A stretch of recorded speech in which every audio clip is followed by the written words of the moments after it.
देख लेते तो अब इसके बाद बताते हैं। अब हम लोग का कॉन्सेप्ट क्लियर हो गया। अब थोड़ा सा हम क्या कर देते हैं कि कंडक्टिविटी का डेफिनेशन बता देते हैं। डेफिनेशन क्या है कि नहीं याद है कि कंडक्टिविटी का डेफिनेशन देखो अपना सिस्टम स्टार्ट कर दिया। देखिए अब थोड़ा सा एक एक करके समझेंगे। पहले हम कंडक्टिविटी का डेफिनेशन बता देते हैं, इसके बाद फिर हम लोग जानेंगे कि कंडक्टेंस किस किस फैक्टर पर डिपेंड होते हैं। हाँ याद रखना है, देख लीजिए पहले समझना बच्चों डेफिनेशन कंडक्टिविटी का जानते हो। कंडक्टिविटी का डेफिनेशन बता देते हैं, इसका परिभाषा डेफिनेशन ऑफ कंडक्टिविटी देख लीजिए। हाँ तो कंडक्टिविटी का डेफिनेशन क्या है। देखिए तो पहले हमको यह बात बताइए, आर बराबर क्या बताएं, row into L by row into L by होता है कि नहीं। देखिए इस प्रकार से होता है। देखिए हाँ बोलो बोलो सर अरे यार ध्यान दो। देखिए तो अब हमको यह बात बताना है, देखिए क्योंकि हम लोग जानते हैं कि कंडक्टिविटी क्या होता है, 1 बाय रेजिस्टिविटी होता है अरे 1 बाय रेजिस्टिविटी को क्या कहते हैं, कंडक्टिविटी कहते हैं। क्या कहते हैं कि कंडक्टिविटी का फैक्टर।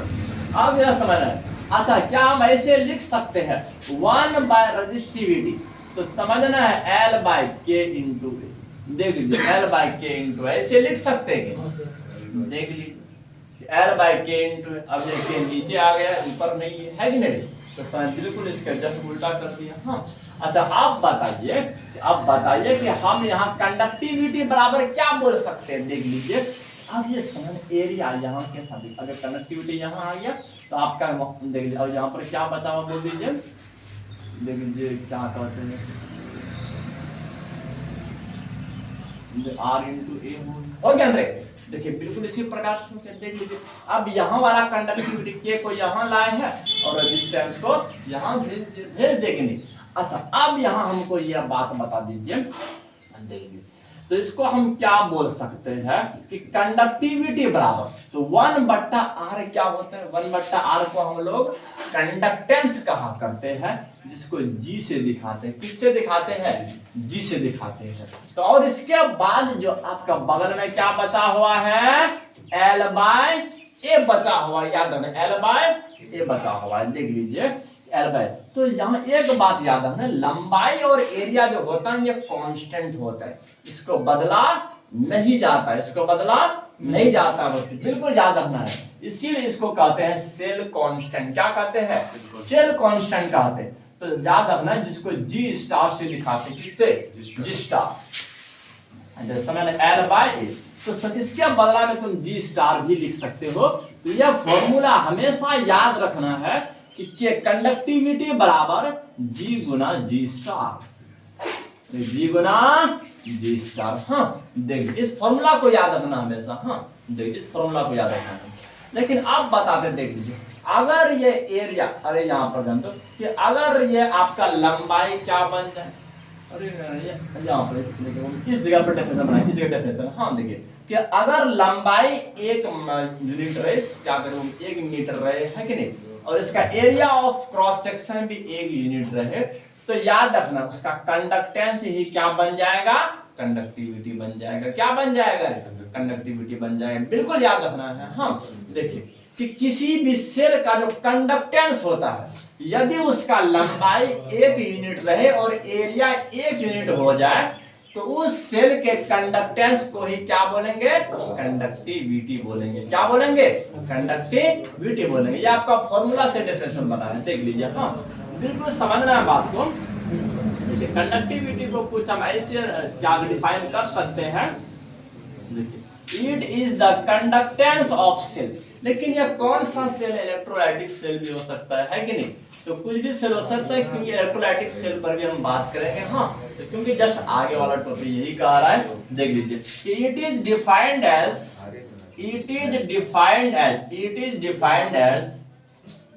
देखिए conductance of cell. It is defined as conductance of cell, देख लीजिए of unit length of unit length and unit cross sectional area. देखिए यूनिट का मतलब होता है एक, हाँ समझना है कि and unit cross sectional area and unit cross sectional area, ये सब बात को याद रखना। यूनिट क्रॉस सेक्शनल एरिया, देख लीजिए यूनिट क्रॉस सेक्शनल एरिया हो गया, हाँ तो इन सब के बारे में याद रखना। देखिए तो आप समझना है कि अगर ये लंबाई भी एक हो जाए और एरिया भी एक हो जाए, अगर लंबाई भी एक हो जाए और एरिया भी एक हो जाए तो समझना है, देख लीजिए 1/1 हो गया तो याद रखना उस सेल का जो कंडक्टेंस होगा उसी को हम लोग बोलेंगे कंडक्टिविटी बोलेंगे। क्या बोलेंगे? कंडक्टिविटी बोलेंगे। तो ये सब बात को याद रखना, ये सब बात को याद रखना। बोलोगे सर आपका जो सेल कांस्टेंट है अगर इसके बारे में आ जाए कि डेफिनेशन आ जाए, डेफिनेशन तो कैसे लिख सकेंगे एग्जाम हॉल में? भाई एग्जाम हॉल के लिए टेंशन नहीं बच्चों, हम हैं तो गम नहीं। तो सेल कांस्टेंट के बारे में अगर आ जाए कि सेल कांस्टेंट क्या चीज होता है, ऐसे नहीं कहना जानते हो सेल के पास जो चीज कांस्टेंट रहता है उसे सेल कांस्टेंट कहते हैं। नहीं बच्चों नहीं, ये बात याद रखना है।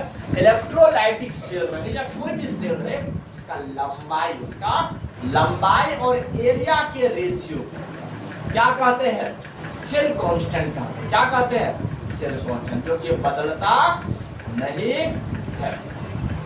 बोलोगे सर नहीं बदलता है मतलब तो अगर कोई इलेक्ट्रॉन अगर किसी मेटल से सर इधर से इंटर या उधर से जाके निकल गया कि क्या उसका मोटाई नहीं बदलेगा? नहीं बदलेगा, कोई चेंजिंग नहीं होता उसमें, है कि नहीं? उसका लंबाई और एरिया चेंज नहीं होता है। इलेक्ट्रॉन के भागने और आने से इसमें लंबाई और एरिया चेंज नहीं होता है क्योंकि इलेक्ट्रॉन इतना छोटा होता है, इतना छोटा आप सोच भी नहीं सकते। इसका मास बताए थे ना रे 9.1 × 10⁻31 हमारे समझना है 10 पर पावर देख लीजिए आपका 31 है, मतलब कि 1 पर 31 जीरो से भाग देना है लॉग को, बोर्ड क्रॉस कर जाएगा जी, है ना रे? बात ऐसी होता है। तो सोचिए इतना छोटा इलेक्ट्रॉन है उसके भागने से इसको क्या फर्क पड़ने वाला? बात ऐसी। अगर मान के चलो बच्चों हमारे इंडिया में जो स्पीशीज का डेंसिटी है इससे अगर एक मच्छर कोई करके पाकिस्तान चले जाए क्या यहाँ का स्पीशीज का पॉपुलेशन घट जाएगा? है ना रे? अरे यहाँ आर्थ्रोपॉड लोग हैं जो कि किंग कहलाता है, किंग है ना रे? इसका पॉपुलेशन बहुत ज्यादा है, एक मच्छर के इधर से उधर जाने से कोई फर्क नहीं पड़ रहा है। बिल्कुल इसी प्रकार इलेक्ट्रॉन के चलने और ना चलने से उसकी मोटाई और लंबाई में कोई फर्क नहीं पड़ता है, यह बात याद रखना है। हाँ लेकिन सेल कांस्टेंट का अगर डेफिनेशन एग्जाम में आ जाएगा ना कैसे करोगे जानते हो? देखिए अपना रामायण स्टार्ट कर दिया, अरे याद जानते हो समझ देखिए सेल कांस्टेंट का डेफिनेशन अगर एग्जाम में आ जाएगा तो कैसे लिखोगे? याद रखना it is defined as the ratio of, it is defined as, समझ रहे हैं बात? देख लीजिए it is defined as the ratio of, it is defined as the ratio of, समझ रहे हैं, length of cell, length of cell, समझ सेल का लंबाई याद रखना 2, देखिए 2 is cross sectional area, 2 is cross sectional area, यह बात याद रखना है। देखिए लंबाई और क्रॉस सेक्शनल एरिया का जो रेशियो है इसी रेशियो को कहते हैं सेल कांस्टेंट। क्या कहते हैं? सेल कांस्टेंट कहते हैं, यह बात याद रखना है। इसको G स्टार से रिप्रेजेंट करते हैं L/A।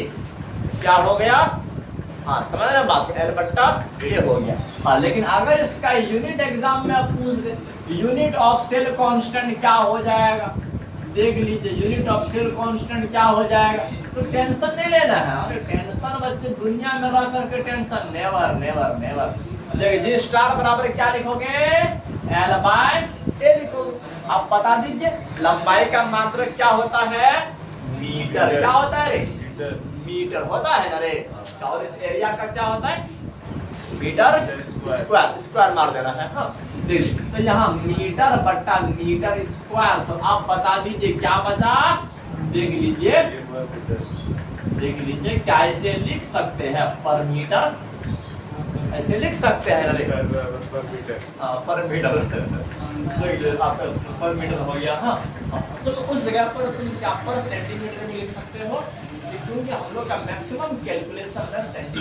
आएगा। हाँ, ये हर जगह सेंटीमीटर आएगा, तो मीटर को सेंटीमीटर में बदलना कोई हार्ड काम नहीं है, बहुत इजी काम है कि नहीं। चलो देख लीजिए,